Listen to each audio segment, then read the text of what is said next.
그래요. 우리 기도하고 오늘 시작하겠습니다. 아버지 하나님 감사합니다. 오늘 저희들에게 또 이런 만남을 주셔서 하나님 말씀을 나누는 소중한 시간을 함께 합니다. 귀한 분들의 가슴 속에 주님의 말씀을 사모하게 하신 하나님, 이제 저들의 가슴 속에 주의 말씀을 심어주셔서 그 말씀이 저들에게 빛이 되고 길이 될 수 있도록 이끌어 주시옵소서. 오늘도 부족한 종은 주님의 도구 되어서 오직 주의 진리만 전할 수 있도록 사용하여 주옵소서. 입술의 말씀을 채워주시고 언어와 표현과 그리고 전달할 수 있는 능력으로 함께해 주옵소서. 성령님 이곳에 오셔서 전하고 듣는 우리 모두 속에 함께하여 주시며 인도해 주시고 감동해 주시기를 예수님의 이름으로 기도합니다. 아멘. 우리 룻기 오늘 계속 공부합니다. 2장 우리 8절부터 14절까지 한번 보겠습니다. 룻기 2장 8절부터요 14절까지 우리 한번 읽고 계속 공부하는 시간 갖겠습니다. 8절부터 14절까지입니다. 같이 읽습니다. 시작. 보아스가 룻에게 이르되 내 딸아 들으라. 이삭을 주우러 다른 밭으로 가지 말며 여기서 떠나지 말고 나의 소녀들과 함께 있으라. 그들이 베는 밭을 보고 그들을 따르라. 내가 그 소녀들에게 하여 너를 건드리지 말라 하였습니다. 목이 마르거든 그릇에서 소녀들이 길어온 것을 마실지어다. 롯이 땅에 엎드려 절하며 이르되 나는 이방 여인이거늘 당신이 어찌하여 내게 은혜를 베푸시며 나를 돌보시나이까 하니 보아스가 그에게 대답하여 이르되 내 남편이 죽은 후로 내가 시어머니에게 행한 모든 것과 내 부모와 고국을 떠나 전에 알지 못하던 백성에게 온 일이 내게 분명히 알려졌느니라. 여호와께서 네가 행한 일에 보답하시기를 원하며 이스라엘의 하나님 여호와께서 그의 날개 아래에 보호를 받으러 온 내게 온전한 상 주시기를 원하노라 하는지라. 룻이 이르되 내 주여 내가 당신께 은혜 입기를 원하나이다. 나는 당신의 하녀 중에 하나와도 같지 못하오나 당신이 이 하녀를 위로하시고 마음을 기쁘게 하는 말씀을 하셨나이다 하니라. 식사할 때 보아스가 룻에게 이르되 이리로 와서 떡을 먹으며 내 떡 조각을 초에 찍으라 하므로 룻이 곡식 빼는 자 곁에 앉으니 그가 볶은 곡식을 주매 룻이 배불리 먹고 남았더라. 아멘.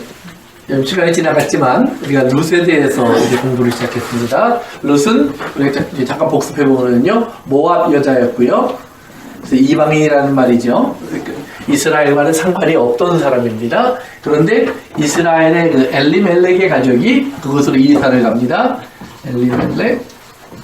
그 이사 간 이유는 흉년이라고 하는 그런 자연적인 환경이 이제 만들어져서 이사를 갑니다. 그래서 엘리멜렉의 두 아들 기련과 마르온이 있었는데 그 중에 한 아들이 룻과 결혼을 해서 이제 가정을 꾸미게 됩니다. 그런데 시간이 지나면서 이제 엘리멜렉도 죽고 두 아들도 죽고 나오미와 그 다음에 또 다른 며느리였던 오르바와 함께 룻 이렇게 세 사람만 남게 됩니다. 그런데 이제 시간이 지나면서 하나님께서 1장 6절에 보면 베들레헴, 즉 엘리멜렉의 고향 땅이죠. 베들레헴에 양식을 주셨다라는 소식을 듣게 됩니다. 그래서 이것을 양식을 주셨다라는 말을 다른 말로는 하나님께서 돌아보셨다라는 표현을 같이 씁니다. 돌아보셨다. 이 돌아보셨다라는 말은 하나님이 기억하셨다라는 말이라고 그랬어요. 그래서 이렇게 이제 우리가 정리를 해봅니다. 그러면 여기서 이제 우리가 흉년 때라는 말은 뭐냐면 이스라엘이 하나님과의 관계 속에서 성경의 하나님의 약속은 뭐냐면 하나님의 음성을 듣고 하나님의 말씀대로 따르면 이 애굽에 내렸던 모든 재앙을 이스라엘에게 내리지 않기로 하나님이 약속해 주십니다. 그런데 흉년이 왔다라고 하는 말은 이스라엘이 하나님의 말씀을 떠났다는 말이죠. 하나님의 말씀을 떠나서 그들이 어려움이 오니까 그들이 답을 다시 하나님께 돌아가는 회개로 찾아야 되는데 오히려 모압이라고 하는 이방의 땅, 즉 우상, 물질을 따라서 움직이는 모습을 이렇게 보여줍니다. 그래서 이들이 하나님을 떠남으로 말미암아 이렇게 이스라엘이 하나님을 떠나는 것이 이방인들에게는 오히려 뭐가 돼요? 복음의 기회가 된다라는 말이에요. 그래서 로마서에서 보면 사도 바울이 그러죠. 예수님이 이 땅에 오셨을 때 예수님을 이스라엘이 하나님의 백성인 이스라엘이 영접하지 않고 예수님을 배척해버립니다. 그래서 예수님을 배척해버리니까 하나님이 배척받은 예수님과 함께 복음이 이방인에게 가게 하세요. 이방인에게. 그래서 이방인에게 복음이 가니까 결국은 이방인들이 이제 하나님께 돌아오고, 이런 하나님께 돌아오는 이방인들의 모습을 보면서 바울은 무슨 말을 하냐면 이스라엘이 질투를 해서라도 돌아오게 되기를 원한다라는 이제 그런 표현을 하면서 하나님의 복음이 어떻게 모든 사람들이 전파되는가를 보여주는데, 그러면서 이 과정 속에서 하나님 보여주는 건 뭐냐면 이스라엘아 너희도 죄인이야. 이방인들만 죄인이 아니라 너희도 죄인이야. 너희는 나를 버린 죄인이야 라고 얘기했어요. 그래서 이방인들을 내가 품에 안는 것도 그들을 긍휼히 여겼기 때문이고, 긍휼히 여기심. 그 다음에 이스라엘을 하나님이 다시 품으시는 것도 마찬가지로 너희도 긍휼히 여기기 때문이다. 그래서 긍휼이라는 것이 뭐냐고 그랬냐면은 엄마의 태 그랬다고 그랬죠. 이라고 그랬어요. 엄마의 태와 같다라는 표현을 씁니다. 그래서 라캄이라는 표현을 쓰는데요. 그러니까 하나님이 결국은 뭐예요? 이스라엘도 내가 너희를 낳고 이방인도 내가 너희를 낳았다. 그래서 내 자녀다라는 말씀을 해주시는 거예요. 내 자녀다. 자녀다. 그러니까 이 엘리멜렉의 잘못된 선택, 그래서 하나님을 떠난 선택은 룻이라고 하는 이방 여인에게는 저가 하나님을 만날 수 있는 오히려 기회가 되었다라는 말이에요. 그래서 이제 보세요. 모압 여자 룻이 이렇게 흉년이 들었다가 이제 다시 하나님께서 이스라엘 땅 베들레헴에 양식을 주셨다라는 말을 듣고 나오미가 돌아가려고 하는 계획을 이제 말하고 출발을 하니까 처음에는 오르바와 룻이 다 같이 움직이다가 얼마 지나지 않아서 나오미가 무슨 얘기를 했냐면 나에게는 뭐가 없다고 그랬죠? 나오미가 그렇죠. 아들이 없다 그랬어요. 아들이 없다 또는 자식이 없다라는 말은 결국은 뭐냐면 소망이 없다라는 말이라고 그랬어요. 소망이 없다. 그래서 아들이 없으면 소망이 없다. 즉 자기의 육체에는 나오미가 말하는 겁니다. 내 육체적으로는 난 너에게 줄 수 있는 것이 남아있지 않아. 그러니까 너희들은 이제 너희의 어머니 또는 고향, 아버지의 집, 친척에게로 돌아가라. 그래서 돌아가라고 얘기를 해요. 그러니까 어르바는 어머니에게 이제 뭐예요? 굿바이 키스를 하고 돌아갑니다. 그런데 룻은 성경에 보니까 엄마 나오미를 붙여쳤다 그랬죠. 이것이 클링이라는 말이라고 했어요. 매어 달렸다. 그래서 이 말은 창세기 2장에 보면 하나님이 남자에게 부모를 떠나 여자와 하나가 되어서 할 때 쓴 표현이라고 말씀드렸습니다. 그래서 마치 결혼해서 한 몸이 되는 것처럼 나오미에게 룻은 나는 어머니와 하나입니다. 나는 어머니를 떠날 수 없습니다. 라고 표현을 해요. 그러면서 무슨 말을 하냐면 어머니의 하나님, 어머니의 백성, 어머니의 나라가 내 나라입니다. 라고 해서 이 어머니와 자기를 하나라고 만듭니다. 즉 이 말은 뭐냐 하면 나오미가 룻에게 네 엄마한테 돌아가 그랬을 때 아니요 내 엄마는 이제 당신입니다 라고 말하는 거예요. 즉 떠남을 완성합니다. 떠남. 그러니까 신앙생활은 우리가 항상 이제 얘기할 때 이제 아브라함 얘기를 우리가 자주 하는데요. 아브라함을 놓고 하나님이 무슨 얘기를 하냐면 아브라함아 네가 네 고향 친척 아비의 집을 떠나라. 그래야 너는 내 나라로 들어올 수 있어. 그러면서 하나님께서 아브라함을 부르시는 장면이 창세기 12장에 나오거든요. 근데 그거를 여러분 이해하시려면 잠깐 창세기 10장, 이제 11장 이렇게 좀 보셔야 되는데요. 창세기 10장 한번 잠깐 가보세요. 창세기 10장. 창세기 10장.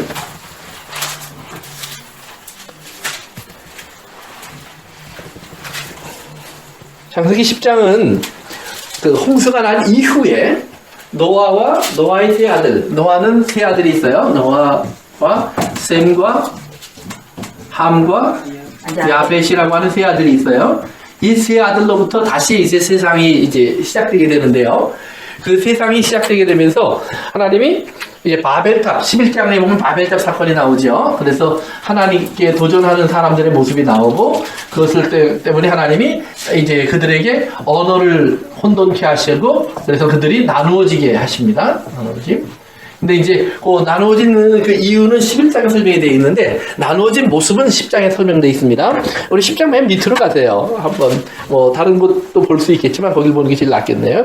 31절과 32절 우리 한번 읽어볼까요? 시작. 이들은 셈의 자손이라 그 족속과 방언과 지방과 나라대로였더라. 이들은 노아 자손의 족속들이요 노아 자손의 족속들이요 홍수 후에 이들에게서 그 땅의 백성들이 당하였더라. 그러니까 이제 노아와 셈과 함과 야벳은 한 가족이니까 저들이 이제 한데 뭉쳐서 사는 것이 당연한 거죠. 그런데 한데 뭉쳐 살던 저들이 어떤 계기가 되어서 흩어졌다는 말이에요. 그래서 여러 이제 나라로 갈라지는데 여기 창세기 보면은 10장에 보면 한 70개 정도의 나라로 갈라져요. 70개 정도로요. 그래서 셈에게서 나온 사람들, 뭐 이렇게 함에게서 나온 사람들, 야벳에서 나온 사람들 이렇게 해서 성경에 쭉 리스트가 나오는데 하나님이 거기 보면 이제 이랬죠. 그들을 나눌 때 족속과 언어와 지방과 나라. 그러니까 지역별로 또 뭐예요? 언어별로, 그다음에 인종별로 이렇게 세밀하게 나누셨다는 말이에요. 그래서 전 세계가 이렇게 나누어지는데 이제 우리가 생각할 수 있는 거의 모든 나라가 그 안에 포함되어 있습니다.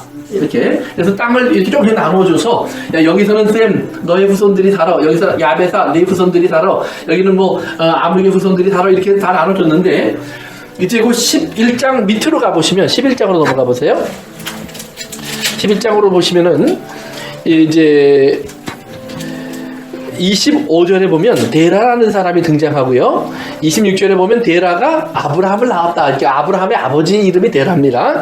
그러면서 이제 그들이 28절에 보면 갈대아 우르라고 하는 것이 고향이었는데 이제 그 밑으로 보면서 그들이 출발을 해서 31절에 보면 데라가 그의 아들 아브라함과 하란의 아들인 그의 손자 롯과 그의 며느리 아브라함의 아내 사라를 데리고 갈대아인의 우르를 떠나서 가나안 땅으로 가고자 하더니 하란에 이르러 거기 거류하였더라 그래요. 그래서 보면은 이제 거기 갈대아 우르 나오는 데는 어디냐면 오늘날로 말하면 쿠웨이트, 이란, 이라크 이런 나라가 모여 있는 페르시아만 지역입니다. 그 지역에서 쭉 이렇게 와서 이쪽 그 이제 이스라엘 지중해 연안에 있는 이스라엘 쪽으로 오기 위해서는 여기 티그리스 강과 유프라데스 강이 이렇게 흘러요. 근데 요 강을 따라서 이렇게 여행을 합니다. 여행을 하면서 이렇게 해서 보통들 이렇게 들어오게 돼 있어요. 왜냐면 다른 땅들은 주로 사막이기 때문에 물이 필요하니까 이런 코스를 거쳐서 이렇게 오거든요. 그런데 하란은 그 중간쯤에 있는 지역이에요. 그래서 여기를 출발해서 이렇게 오다가 여기에 멈췄다는 거예요. 그래서 데라는 여기서 죽습니다. 그리고 나서 12장으로 갑시다. 1절 보세요. 다 같이 한번 읽어볼까요? 시작. 여호와께서 아브라함에게 이르시되 너는 너의 고향과 친척과 아버지를 떠나 내가 내게 지시하는 땅으로 가라. 그래요. 그래서 하나님께서 이제 아브라함의 가족을 원래는 여기가 고향인데 이제 여기까지 데라와 함께 왔다가 데라는 죽고 아브라함에게 여기서부터 다시 출발해서 하나님이 명령하는 대로 가라고 명령하시는 거예요. 그러면 여기서 보시면 보세요. 10장에 보니까 다른 모든 족속들에게는 하나님이 이미 땅도 주고 그래서 각각 나라를 만들어서 살게 해요. 그런데 아브라함은 여기에 있었다는 말은 뭐냐면 셈족에게 주신 땅의 한 부분에 속해 있었던 사람이다라는 말이에요. 그래서 아브라함은 그런 육체적인 관계를 가지고 있어요. 그런데 하나님이 아브라함아 이걸 떠나. 근데 뭐예요? 완전히 떠나. 고향도 떠나. 더 이상 고향 없는 사람이 돼 이 말이에요. 아버지도 떠나. 조상이 없는 사람이 돼 이 말이에요. 그래서 네가 지금까지 알고 있었던 육체적인 모든 관계와 상관이 없는 너는 새로운 사람이 되어야 된다 이 말이에요. 그래서 그럼 어디로 갑니까? 그랬더니 이제 바울이 이 아브라함의 이 모습을 뭐라고 설명했냐면 알지 못하고 그래요. 하나님이 안 알려줬어요. 그냥 가다 보면 내가 인도할 거야. 그리고 그리로 들어가게 될 거야. 그래서 하나님 일단 따라오라고 명령하시는 거예요. 그러니까 이렇게 알지 못하지만 하나님을 따라 나가는 것은 이게 뭐라고 그러냐면 믿음이라고 얘기하는 거예요. 그러니까 우리는 하나님이 나의 인생을 어디로 인도해야 할지 아무도 몰라요. 그런데 우리는 그러나 하나님께서 나를 인도해 가셔서 이끌어 가시는 궁극적인 목적이 있으시다는 걸 믿고 그걸 따라가는 거예요. 모르지만 따라가는 걸 믿음이라고 그래요. 근데 그 따라가기 위해서는 어떻게 해야 되느냐? 이것이 끊어져야 된다라는 말이에요. 끊어짐이 있어야 돼요. 그래서 여기 보면 땅의 모든 나라는 다 하나님께서 땅도 주고 나라를 이룰 수 있도록 이렇게 모여 살 수 있도록 다 허락하셨어요. 그런데 아브라함으로 시작되는 이스라엘, 즉 하나님의 나라는 이 당시에 존재하지 않아요. 어딘지도 몰라요. 어떤 사람이 살게 될지도 몰라요. 그런데 하나님께서 네가 이제 나를 따라 나오면 이제 12장 2절에 보니까 내가 너를 나라와 민족을 만들어 주겠다. 그러면서 너를 통해서 비로소 이 땅의 모든 사람들이 복을 받는 일도 일어나게 될 것이다 라고 얘기하면서 하나님이 계획을 알려줘요. 그러니까 이 말은 무슨 말이냐면, 땅의 나라들은 하나님이 모든 걸 다 이미 허락하셔서 이 땅에 살게 하지만, 하나님의 나라는 이 땅에 그 당시에 어떤 나라인지 보이지 않게 하셨다는 말이에요. 이게 지금 피리 소리가 옆에서 나는 거죠? 네. 난 자꾸 여기서 나는 것 같아갖고. 그래서 이게 뭐냐면, 우리가 하나님의 나라가 어떤 나라입니까? 분명히 이 땅에 있는 것 같은데, 하나님 말씀하실 때, 그러나 우리 눈에 보이지 않는다는 말이에요. 그래서 보이지 않는 나라예요. 보이지 않기 때문에 어디로 가야 할지를 몰라요. 그러나 우리가 인간의 육체적인 생각 속에서 그래도 내가 이민을 가려면 미국이 어떤 나라인지 알고 가야지, 캐나다가 어떤 나라인지 알고 가야지, 이러는 것이 아니라 하나님 나라로 가려면 이거를 다 버리고 믿음이라고 하는 걸 가지고 가야 돼. 그래야만 갈 수 있어요. 그리고 그래야만 그 나라를 볼 수 있는 거예요. 그러니까 그 나라까지 들어가는 과정 속에는 물론 하나님의 많은 수고, 인도하심이 있을 거예요. 또 우리의 갈등도 있을 거예요. 그러나 그 수고와 갈등 속에서 하나님은 우리를 끝까지 이끌어 가셔서 하나님의 나라로 들어갈 수 있도록 인도해 주시고 믿는 겁니다. 그러니까 땅의 것은, 땅의 나라들은 이미 존재해요. 그러니까 어디 가든지 땅의 나라는 다 존재하는 거예요. 그러나 하나님의 나라는 어디 가도 안 보여요. 심지어는 교회에 와도 안 보이는 게 하나님의 나라예요. 교회 오니까 하나님의 나라가 보인다 그러는 사람은 진짜 특별한 사람이에요. 그러나 교회 와도 세상이 보이는 거예요. 그런데 그 세상이 보이는 것 같지만 그 속에서 보면 마치 예수님이 하나님 아버지를 떠나서 이 땅에 오신 것처럼 우리가 예수님을 믿고 발걸음을 옮기는 사람들의 모습이 나타난다는 말이에요. 그러면 그 옮기는 사람들의 삶 속에는 하나님의 나라가 보여지게 되어 있어요. 그들의 삶 속에 나타나게 되어 있어요. 그래서 하나님의 나라는 어떤 지역적인 나라가 아니라 우리 속에 있는 나라고, 그리고 우리의 삶을 통해서 드러나는 나라예요. 그러니까 세상 사람들이 볼 때에는 저 사람도 똑같이 밥 먹고 똑같이 잠자고 똑같이 일하는 것 같지만 내 안에는 나를 움직이는 동력이 하나님의 말씀이라고 하는 것이 존재하고 있고, 그리고 그 하나님의 말씀이 나를 움직일 뿐만 아니라 나는 그 안에 있는 하나님의 은혜가, 하나님의 말씀이 내게 들려지는 것 자체가 은혜인 걸 알고 있다는 말이에요. 그래서 하나님은 똑같이 이제 룻에게도 네가 하나님의 사람이 되려면 해야 될 선택이 그거라는 거예요. 네 선택이 뭐냐라는 말이에요. 너는 지금 나오미를 통해서 하나님을 보고 있는데, 나오미를 통해서 보여준 하나님은 뭐예요? 나오미를 통해서 볼 수 있는 하나님은 뭐예요? 나오미는 어떤 사람이 됐죠? 부자로 왔다가 가난하게 거지가 됐어요. 자기 자식 다 잃어버리고, 그래서 뭐가 됐어요? 혼자 된 여자가 됐어요. 그래서 자기를 스스로 마라라고 불렀다고 그랬어요. 난 슬픈 사람이야. 난 망했어. 나는 내 삶에 아무 희망도 없는 사람이야. 이게 나오미가 가지고 있는 모습이에요. 룻은 그 옆에 다 봤어요. 그런데 이렇게 만드신 하나님, 내버려 두신 하나님을 룻이 뭐 하는 거예요? 그 하나님이 내 하나님이에요. 참 바보 같은 선택이죠. 근데 이것이 성경이 뭐라 그러면 이것을 믿음 그러는 거예요. 그러면 믿음은 뭐예요? 눈에 보이는 것 아닌 것이 있다는 말이에요. 그런데 그것을 지금 룻이 다 아는 게 아니에요. 그래서 룻이 그러니까 나오미를 따라서 고향으로 돌아오니까 고향에서 이제 룻을 위해서 집도 준비되어 있고 땅도 준비되어 있고 뭐 그러면 다 잘 살 수 있도록 준비되어 있는 것이 없어요. 와 보니까 여전히 거지로 살아야 돼요. 그래서 거지로 살기 위해서 뭘 해야 돼요? 일을 수고를 해야지. 그렇죠. 다른 사람들에게 은혜를 받아야 돼요. 그러니까 룻이 2장 지난번에 우리 공부할 때 뭐라 그랬어요? 이제 어머니랑 이제 섹스다운을 했는데 먹을 게 없으니까 어떻게 해요? 먹을 곳을 구하러 가겠습니다 그러잖아요. 그러면서 뭐라냐면 내가 어느 사람에게 은혜를 입으면 그랬죠? 요 은혜를 입었다라는 말이 뭐라 그랬어요? 기억나세요? 은혜를 입었다라는 말이 뭐냐 하면 found favor예요.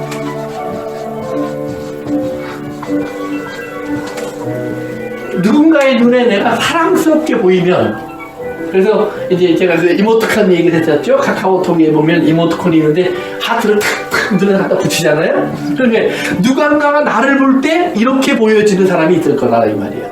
그 사람 눈 속에 내가 들어가면 나에게 사랑이 보이는 사람이 있을 거다. 그래서 그 사람을 내가 찾으면 그 사람을 내가 따라가서 이삭을 주겠습니다. 그래요. 이삭. 이거는 부스럭이라는 말이에요. 그러면 보세요. 부스러기라는 것은 뭐냐면 부자에게 있어서 부스러기는 뭐예요? 이건 버리는 거예요. 쓰레기예요. 그런데 지금 룻에게 있어서 부스러기는 뭐예요? 그건 자기의 생명이에요. 그러니까 하나님 베들레헴의 양식을 하나님 주셨다고 했는데 그러면 나는 그 양식을 내가 찾아왔습니다. 그런데 보니까 자기의 양식은 뭐예요? 이삭밖에 없어요. 이삭밖에 없는 이 양식을 이제 룻이 집수로 나가서 보아스라는 사람의 밭에 도착했는데 그 보아스라는 밭에 도착한 것의 성경은 뭐라고 그러냐면 우연이 아니다라는 말이에요. 거기에 하나님께서 인도해 주셔서 간 거예요. 근데 마침 거기에 누가 와요? 밭에 갔더니 주인이 왔는데 보아스가 룻을 보더니 뭐라고 얘기하냐면 한번 봅시다. 이제 우리 오늘 본문 읽은데 다시 갑시다. 룻기 2장입니다. 룻기 2장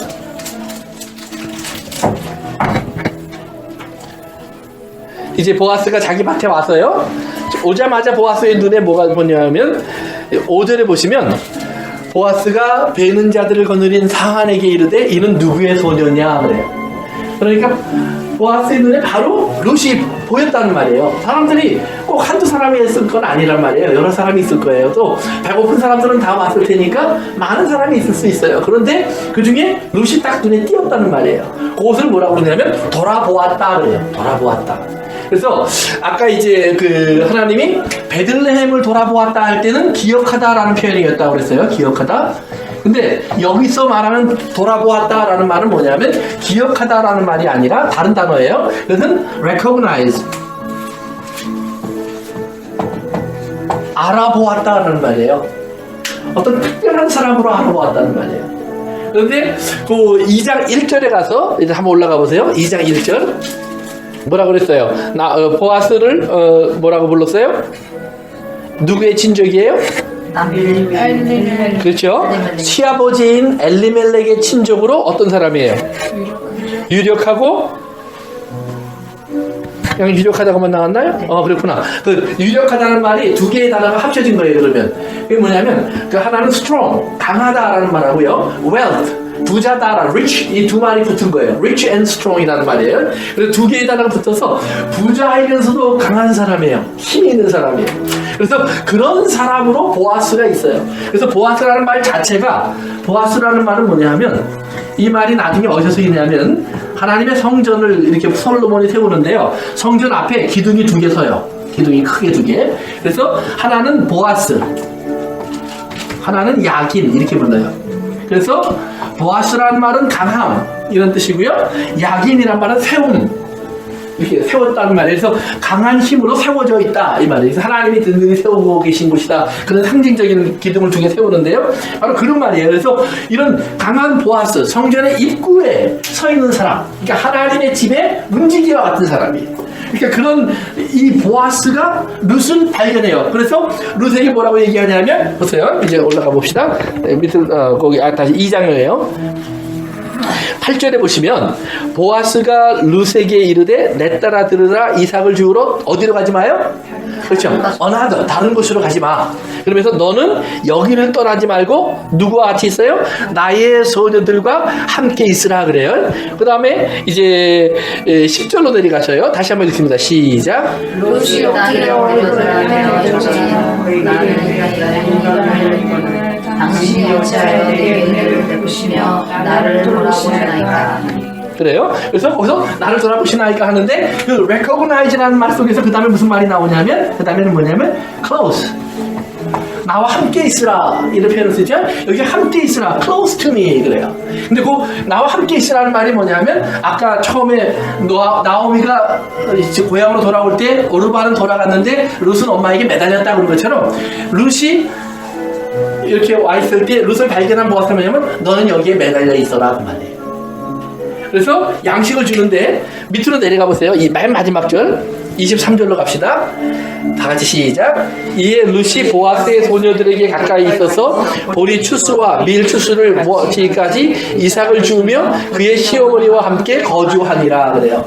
그러면서 그러면 총 얼마의 기간 동안 룻이 그러면 그 보아스의 밭에 머물러 있었느냐? 이제 우리 생각해 볼 수 있는 단어가 거기에 나오는데요.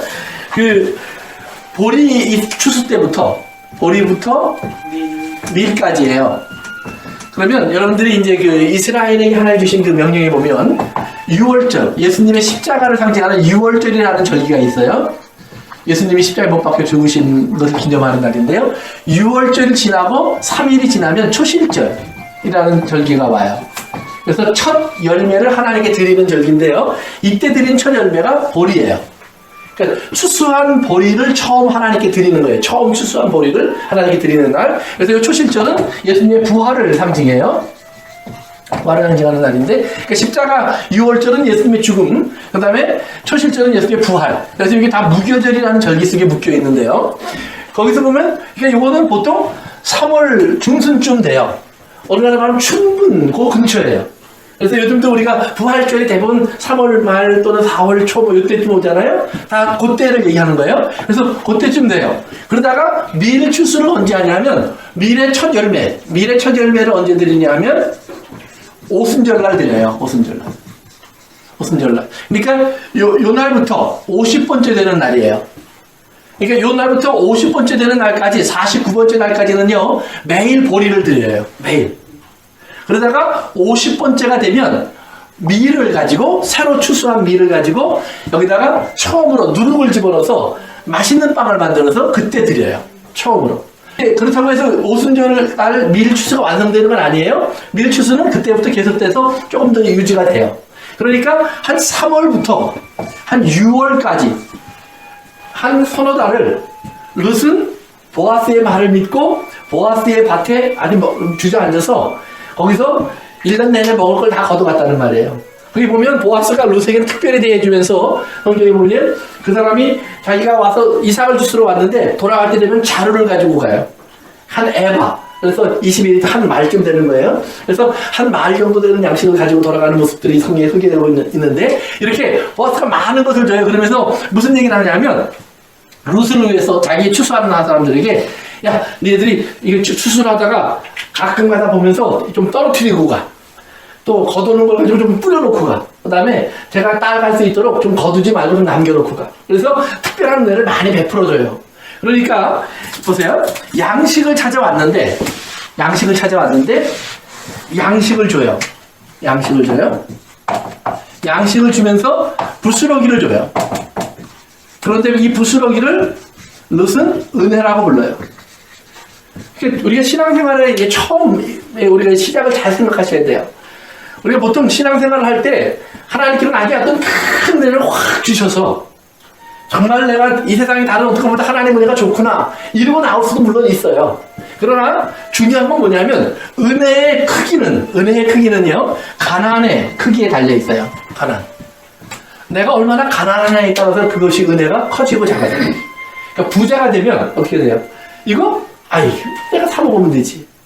이거 중요하지 않아요. 근데 가난한 사람, 그나마 일할 수 있는 능력 있는 사람 뭐예요? 내가 일하면 되지. 그런데 일할 수도 없고 정말 아무것도 할 수 없는 사람이 돼요. 그 사람에게 뭐예요? 오직 하나, 은혜, mercy. 누군가가 나를 불쌍히 여겨줘야 돼요. 누군가 나를 불쌍히 여겨준다는 말은 뭐예요? 타라는 말이라고 그랬죠? 누군가 나를 자기의 자녀처럼 여겨줘야 돼요. 그래서 보아스가 룻을 부를 때 다시 위로 올라가세요. 8절? 8절인가요? 내 따라 들어. 예, 그렇죠. 내 따라 들어라 그러잖아요. 그러니까 사실은 이게 아무 상관이 없는 말이에요. 이렇게 보통 이제 좀 나이 드신 사람들이 좀 어린 여자아이를 보면 부를 때 딸과 같은 아이야 이런 표현이에요. 그러나 우리가 지금 이제 하나님의 섭리 속에서 이렇게 바라보기 시작하면 전혀 상관없는 룻에게 my daughter라고 부르는 보아스의 말에는 이미 뭐가 들어있어요? 내가 너를 낳았다라고 말하시는 하나님의 음성이 들어가 있는 거예요. 그러면서 하나님이 그를 불쌍히 여기는 장면이 나와요. 그러니까 룻은 처음에는 뭐예요? 양식을 얻는데 배불러줘요. 그래서 이걸 갖고 가져가서 엄마한테 자랑하는 거예요. 어머니 보세요, 이만큼 가져왔어요. 그러니까 어머니가 물어봐요. 누가 이걸 줬니? 그랬더니 보아스라는 사람입니다. 그랬더니 어머니가 무슨 얘기를 하냐면 밑으로 다시 내려가세요. 22절 보세요. 22절, 아니 20절, 미안합니다. 20절 시작. 나오미가 자기 며느리에게 이르되 그가 여호와로부터 복받기를 원하노라. 그가 살아있는 자와 죽은 자에게 은혜 베풀기를 그치지 아니하도다 하고, 나오미가 또 그에게 이르되 그 사람은 우리와 가까우니 우리의 기업을 물을 잔 중에 하나이니라. 아멘. 그래서 보아스는 뭐냐면 가까운 사람이야 그래요. 가까운 사람. 가까운 사람인데 어떤 가까운 사람이냐? 우리의 기업을 물을 자다. 자, 이제 여기서 이제 우리가 좀 생각해 봐야 되는데요. 이제 보아스를 오늘 2장 1절에 보면 친족 그랬어요. 친족. 근데 친족이란 말이 뭐라고 그랬죠? 친척. 가까운 사람. 네. 근데 제가 지난번에 설명할 때 친족이란 말은 야다라는 말에서 나온 말이라고 그랬어요. 야다라는 말은 know, 알다라는 말이에요. 아는 사람. 그런데 요 아는 사람인데 어떻게 아는 사람이냐 하면 부부가 서로 하나가 되는 모습을 성경은 야다라고 그래요. 다른 사람이 아는 것 이상의 날리지가 있는 거예요. 부부 사이에는. 그러니까 그렇게 완전히 부부처럼 아는 것, 서로를. 그러니까 그것은 뭐예요? 단순하게 지식으로 아는 것이 아니라 뭐예요? 삶 속에서 하나 되는 관계를 통해서 알게 되는 지식이 있다는 말이에요. 그런 거예요. 그러니까 보아스는 우리를 이렇게 하는 사람이야. 그런데 물론 이것이 모든 친족들이 이런 자세로 우리를 대해주는 건 아니에요.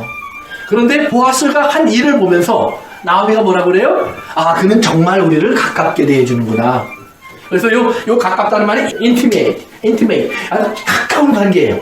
부모와 자식의 관계, 또는 남편과 아내의 관계, 한 이불을 덮고 누울 수 있는 관계, 한 지붕 아래서 같이 밥을 먹을 수 있는 관계, 그런 식으로 너는 언제든지 내게 와도 돼. 무슨 문제 있으면 항상 와.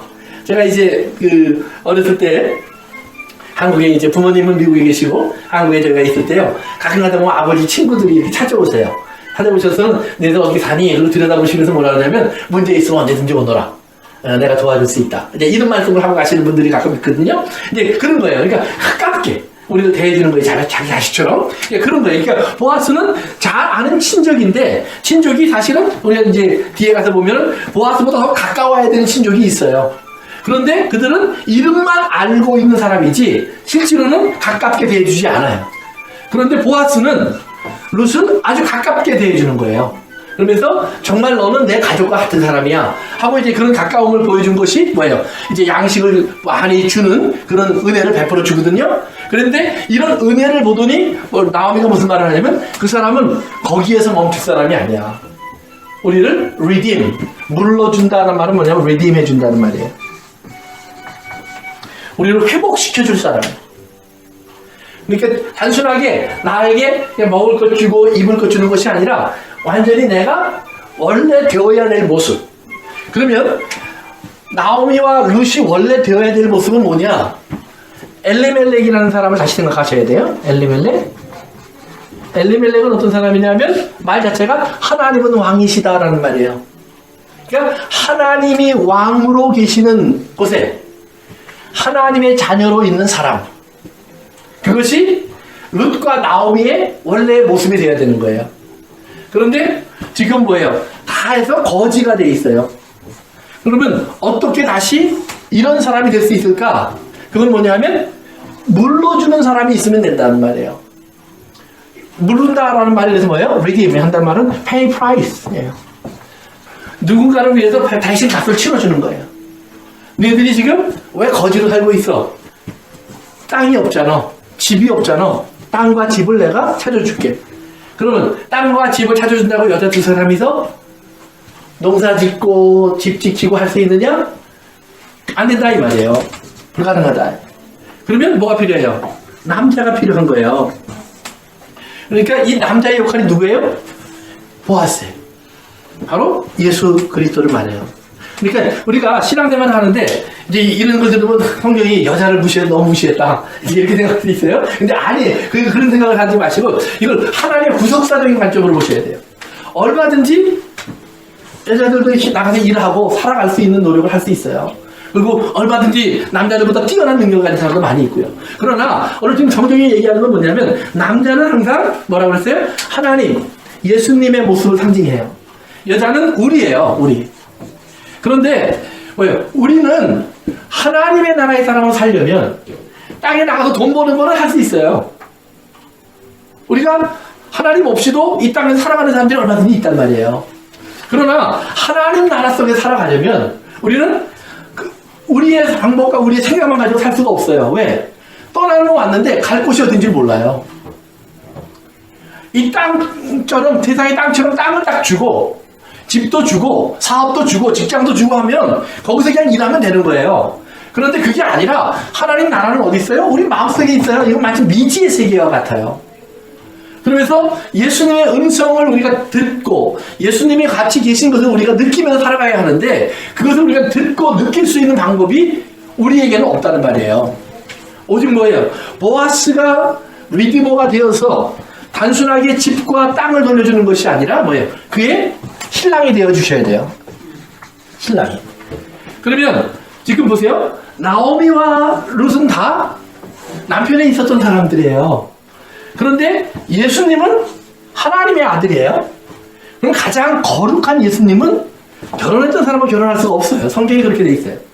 제사장은 한 번 결혼했던 사람하고 결혼하면 안 돼요. 항상 정결한 사람하고 결혼을 해야 돼요. 결혼한 적이 없던 처녀와 결혼을 해야 돼요. 그러면 나오미와 룻은 보아스의 신부가 될 자격이 없는 거예요. 그런데 하나님은 그걸 뭐라고 여기냐면 그들이 결혼하지 않았던 것처럼 여겨주는 거예요.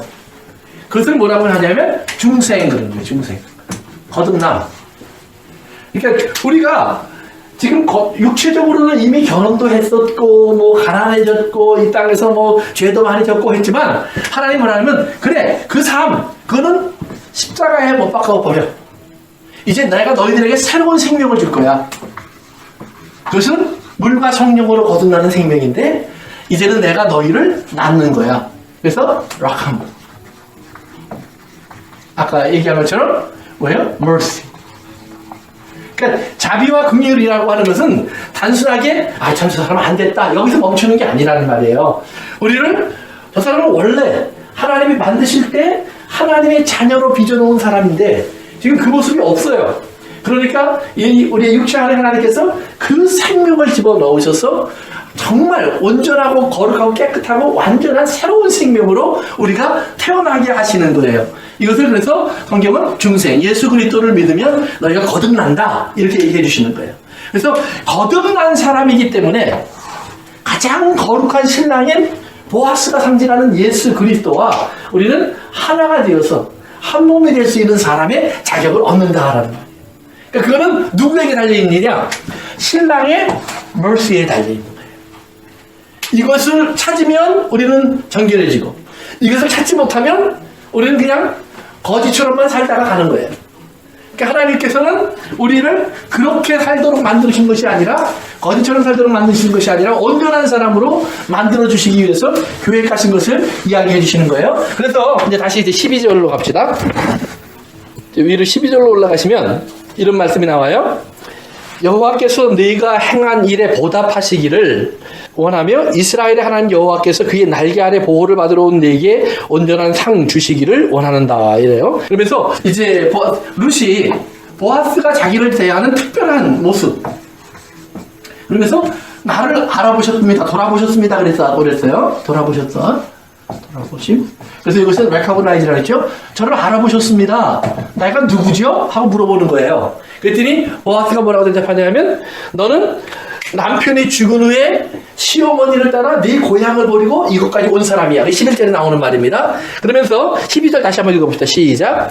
여호와께서 네가 행한 일에 보답하시기를 원하며 이스라엘의 하나님 여호와께서 그의 날개 아래 보호를 받으러 네게 온전한 상 주시기를 원하는지라. 그래서 네가 한 일 우리가 다 알아 그런 말이에요. 그게 이제 뭐예요? 아까 얘기한 대로 떠남을 잃은 여자, 그다음에 떠남으로 말미암아 하나님의 약속의 땅 베들레헴으로 들어온 사람, 그렇죠? 그런데 어떤 것이 있는지 모르고 들어왔는데 거기서 이제 그가 이제 보아스를 만나서 네가 행한 일이 뭔 줄 아니 알려주시는 거예요. 그러니까 신앙은 이런 거예요. 내가 예수님 믿어서 이런 일을 했습니다. 이게 신앙이 아니에요.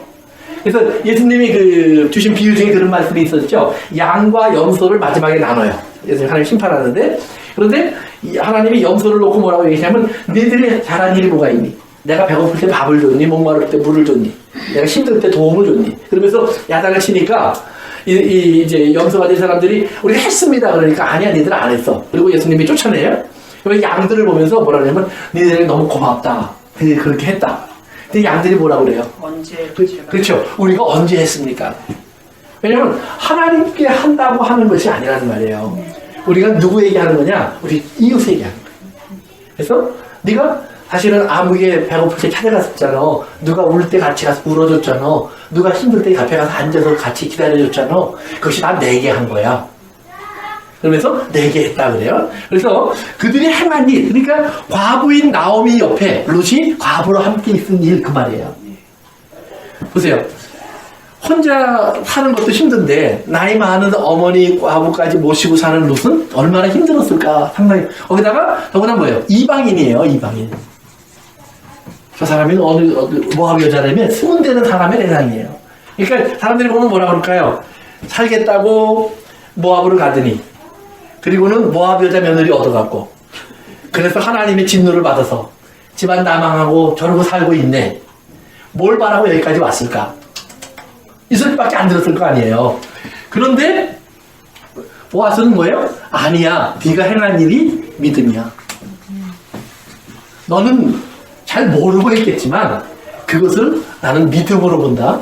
그러면 이 믿음이라는 말은 뭐예요? 너를 의롭다. 그렇기 때문에 너는 의로운 사람이야.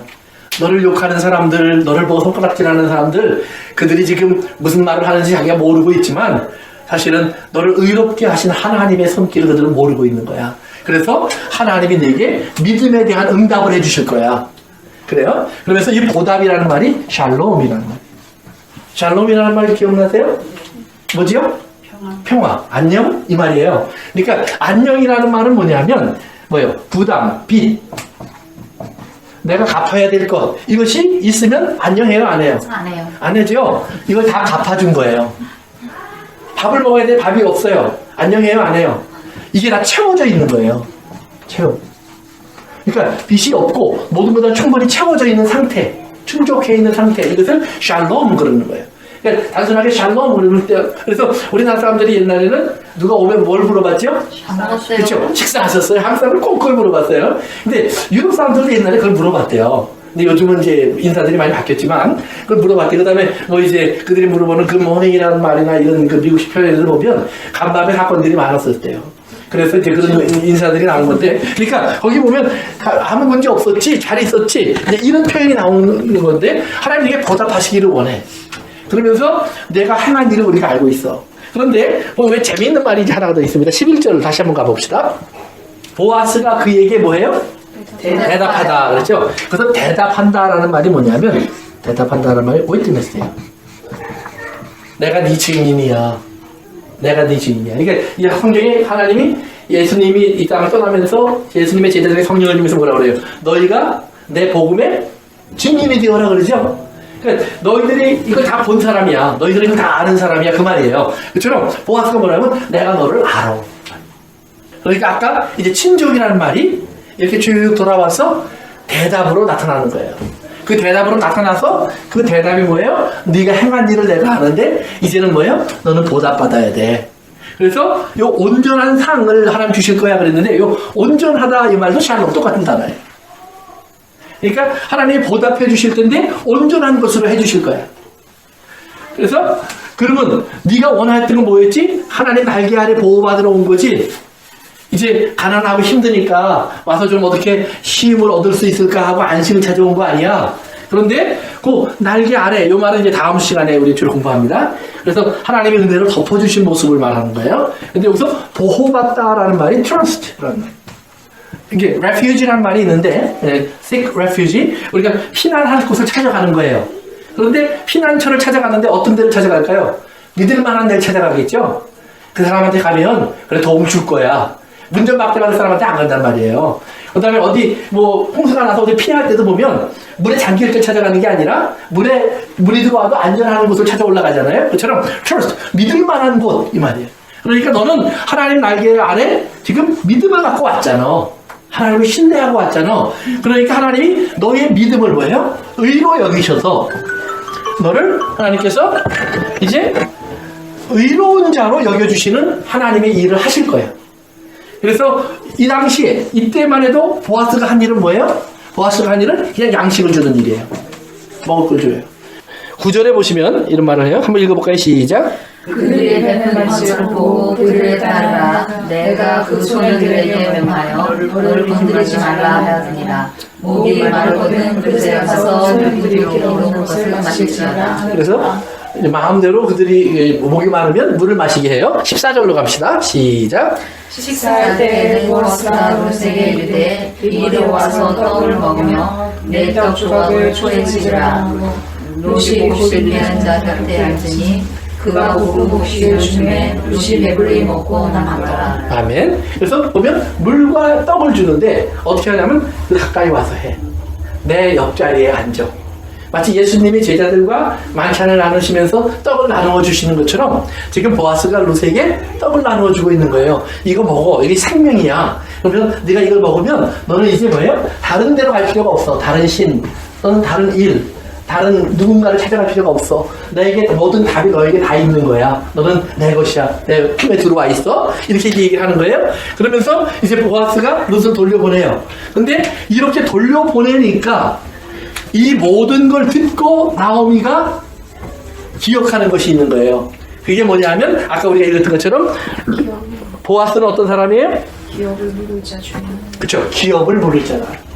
그러니까 이 말은 뭐예요? 보세요. 이방 여자로 있던 룻이 어머니를 통해서 하나님을 만났는데 그 하나님은 그에게 가난을 주신 하나님이에요. 가난을 주신 하나님이 되어서 돌아와서 그는 이삭을 줍는 사람이 돼요. 그런데 그 이삭을 그는 은혜라고 불러요.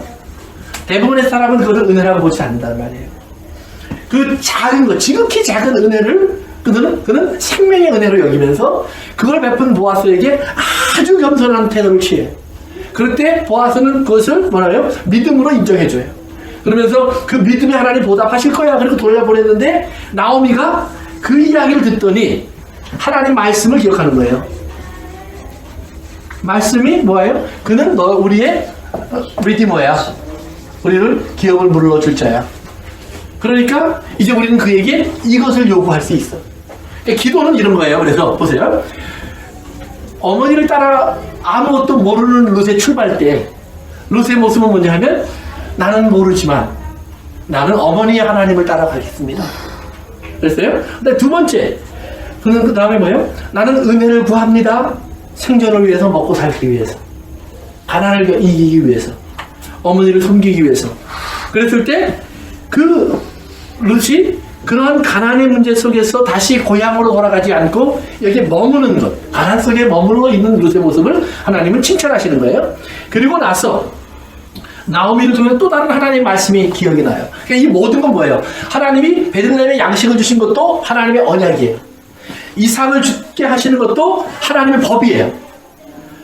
너희들이 추수할 때 반드시 가난한 사람들이 와서 이삭을 주셔서 그들의 배고픔을 채울 수 있도록 배려해야 된다. 이것이 하나님 율법에 들어와 있는 말이에요. 그러니까 이미 하나님 말씀에는 뭐예요?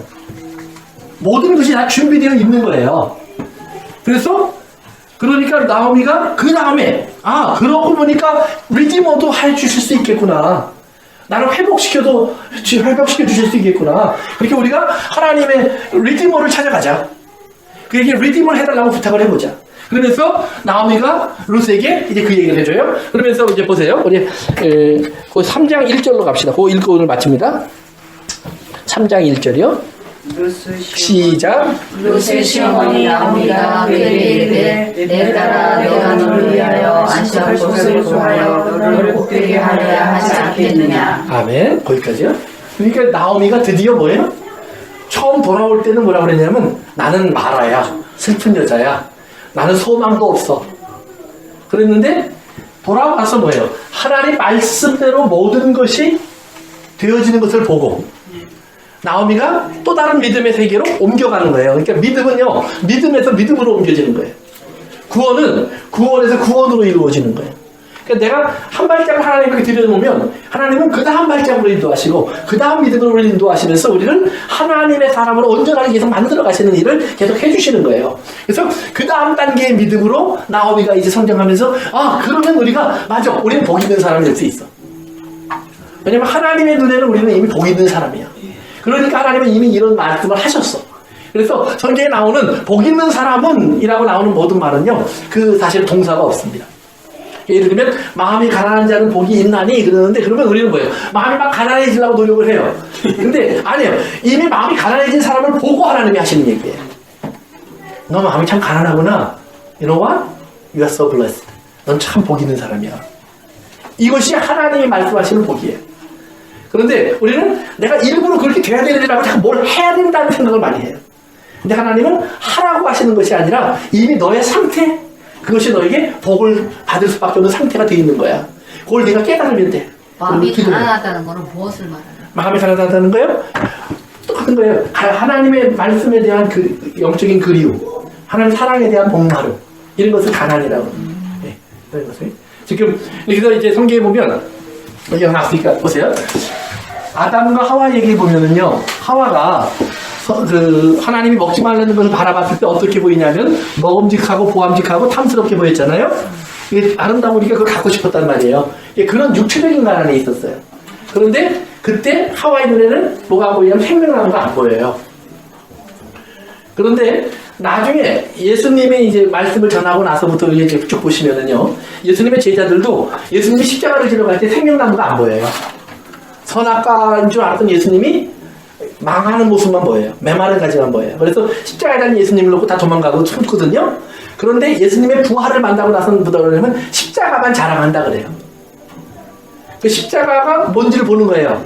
그 십자가 안에 뭐가 있어요? 하나님의 사랑, 은혜, 용서, 우리를 아끼시는 모습, 자기 아들 기꺼이 내주는 리디머의 마음, 이런 모든 것이 그 십자가 안에 다 들어가 있는데 그 다음부터 보이는 거예요. 그러니까 그 다음부터 십자가를 그렇게 설명하기 시작해요. 이것이, 그게 마음이 가난해진 거예요.